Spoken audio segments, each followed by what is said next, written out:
معكم مصطفى عبد الواحد، شركة مهندس مؤسس الصناعة الهندسية والتغيير الحديث. معانا النهارده ماكينة 505 تعبئة السوائل العادية وسوائل لزجة.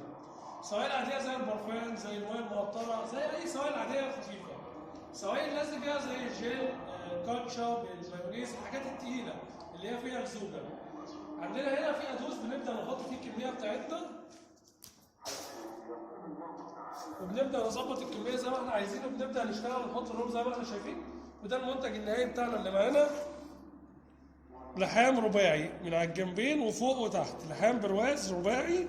ده المنتج بتاعنا اللي احنا بنعبيه.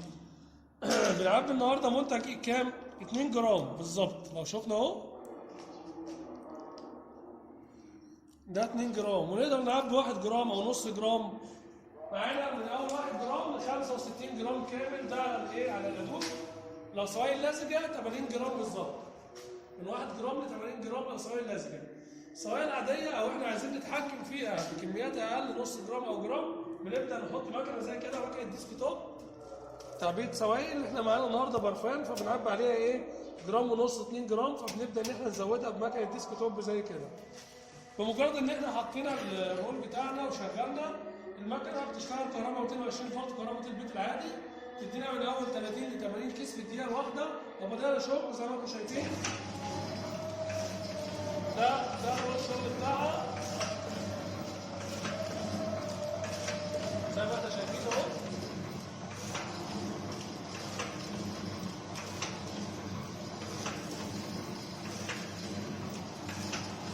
ده الجرام ونص بتاعنا اللي بنعبيه.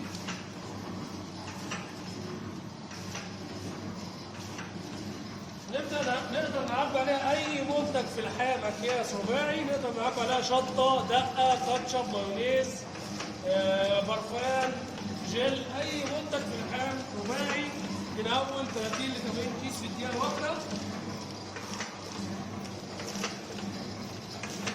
مقدمه من شركه مهندس مؤسس الصناعات الهندسيه والتغيير الحديث. ماكينه تعبئه سوائل عاديه في اكياس لحام رباعي، مقدمه من شركه مهندس مؤسس الصناعات الهندسيه والتغيير الحديث.